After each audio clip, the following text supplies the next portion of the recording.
Hey, this is Notser, and today we're taking a look at the Kremlin. This is the Tier 10 Soviet battleship.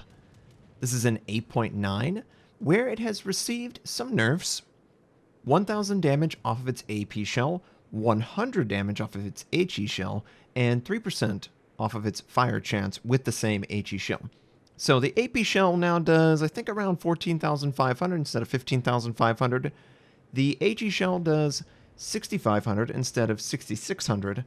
And instead of 48% fire on those HE shells, it only has 45%, which is probably a more significant change to the HE shell than the actual damage loss. I'm going to show you the game, go through every shot, and actually share with you the effective damage loss based on the figures that Wargaming has shared with the changes from 8.8 to 8.9. Maybe that'll answer some questions. It could probably leave them completely unanswered, because the whole point of the change to the Kremlin is to reduce its effectiveness compared to other battleships. It is a very popular battleship right now because it does pretty much what you would want in a battleship. It tanks really well, its accuracy improves noticeably when you move closer to the target, and you have a very fast turret traverse, so you can always angle your most effective armor towards the enemy.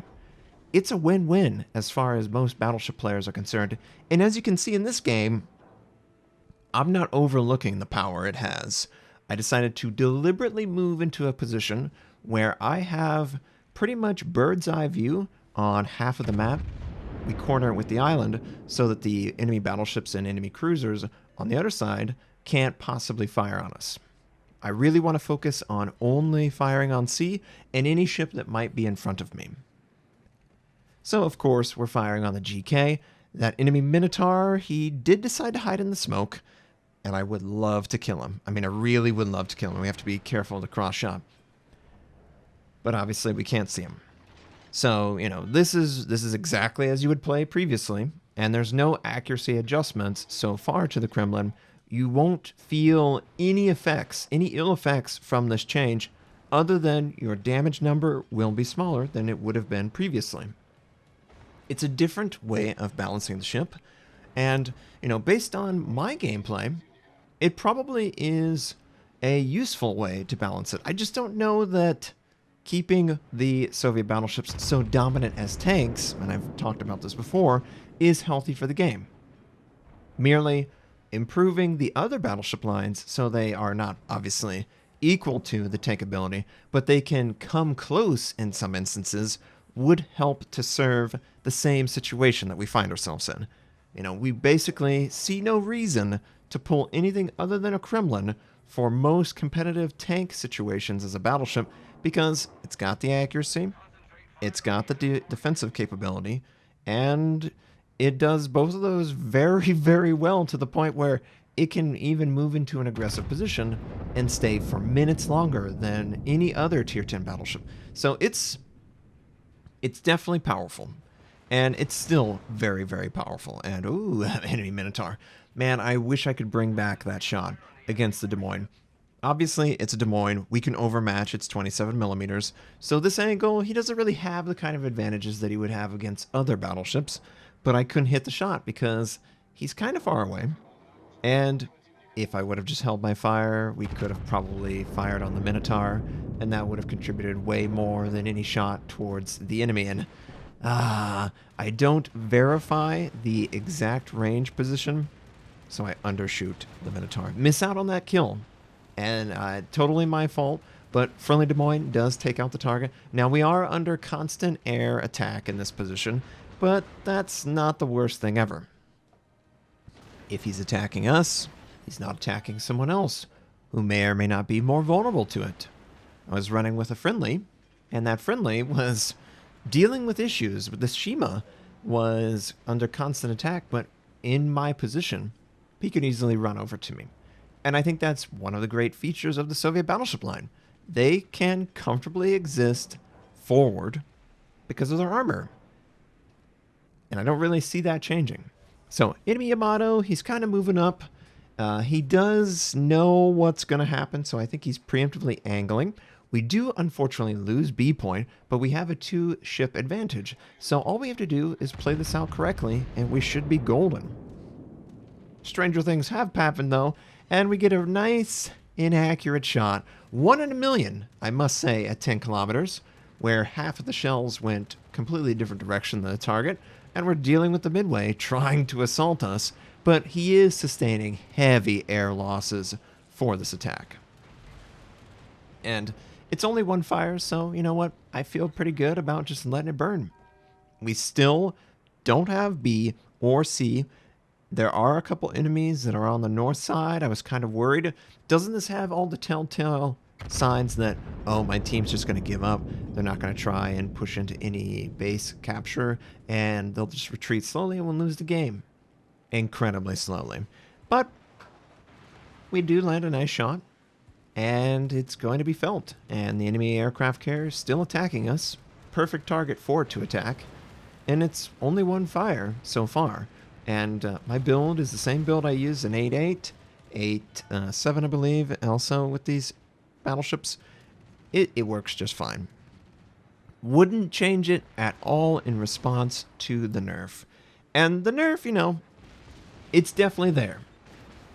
For instance, that citadel that we just did to the Des Moines, that was only 14,500 damage, whereas in 8.8 it would be 15,500. So we're already down 1,000 damage just in my damage counter, and that's just me knowing that citadels work that way. They do 100% of the stated damage. 100% of the stated damage would mean 1,000 less damage. Pretty straightforward. And we're still constantly dealing with enemy aircraft, but that's honestly not that big of a deal when you compare it to who else could be dealing with it on my team. I am a massive tank. He is wasting a ton of resources attacking something that he will not kill anytime soon. I'm very happy with this. And I was so excited to engage that gearing. We turned the guns, and then obviously he dropped off detection, only to come back immediately after, as I was looking away, trying to dodge the torpedoes. Couldn't get the back half, just the way it goes. But we are giving a chance to fire on the Worcester. And I would love to kill this Worcester. We don't. We do 21,000, 5 penetrations, 3 overpen. And that absolutely is another example of a salvo that would have been even heavier prior to the nerfs in 8.9. You know, it'd probably be 28,000, which isn't enough to kill them. But if friendlies are able to contribute damage, then they have to contribute less damage. Whereas, you know, the same reload would occur, it would take the same amount of time. So the damage gain is not an effective, you know, kill potential quickness. It's just damage over time is a little bit lower and it's more noticeable. And I'm so pleased to take that guy out. Finally, after harassing me so endlessly, and we actually have to proc our special commander just to protect ourselves from all of this fire and all of this flooding. And we are still alive, and the enemy aircraft carrier is not, so he's gonna stop that pursuit. Meanwhile, the enemy Worcester is firing from behind the island, and of course I can't engage him. That's by design by the Worcester, and I just want to survive. I just want to get away, drop off detection, and try to. And no, the Kleber is not letting it happen, so we're going to have to engage the Kleber.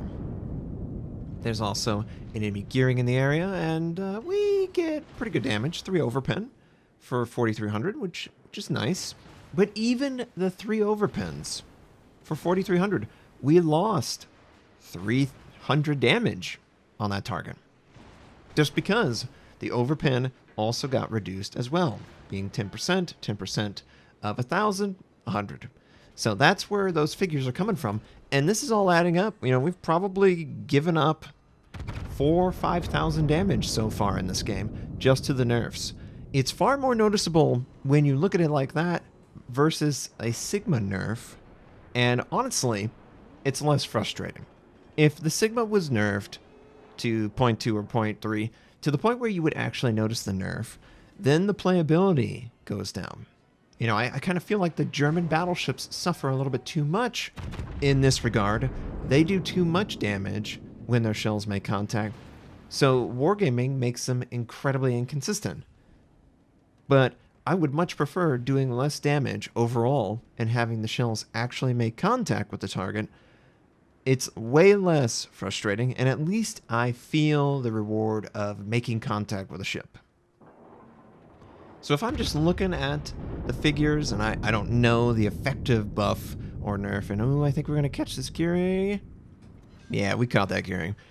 But even if we're considering Sigma versus the damage change, this is far cleaner to maintain the exact performance. The only effective change is, honestly, for most players, is just a slightly smaller number in the top right corner. It's not anything that has crazy ramifications for winning or losing a game. It has huge ramifications for your daily average and your ship average in a game, but it's not really that big of a deal. It's still gonna, you know, if I do 28,000 or 25,000, I still need another shot on this guy. And of course, we missed the location. And he's still alive, and he's still killing friendlies rapidly, and I'm just having to watch as they die. And it is a Smolensk, so, you know, it's kind of hard to feel bad for it. But then again, he is on our team, and it would be better to not let him die. So we're up to 87,000 damage done, 2.3 million potential damage tanked. I've used up all my heals, but I still have basically all of my damage control charges.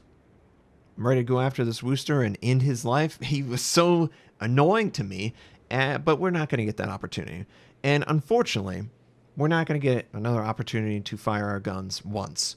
But we can totally look at the numbers and say to ourselves, okay, well, 2 Citadels, that's 2,000 damage off of the damage output we would have done there, just straight up. On any penetration, we're losing about 300 damage because the penetration is about 33% of what the total maximum damage of the shell can do, 100% being a Citadel, and then 10% being an over-penetration. So you can very quickly and very easily calculate the effective loss of damage in this game in particular. And yeah, it's significant enough that maybe I'm closer to 6 figures versus the 5 figures that are out on the screen. I don't know XP-wise what that's going to be equating to. Yeah, here's a good example. 14 penetration, 11 overpen, and then 2 Citadels. So between overpen, penetration, Citadels, I fired exclusively AP, I lost about 7,762 damage on average. Obviously, some of those, it's probably we've lost a little less than that, but we could call it 7,000 damage for sure. We lost 7,000 damage compared to 8.8, and that puts us around 94,000. Effectively, does it change the way the game flows? No, but it does influence the overall XP that you could expect to gain.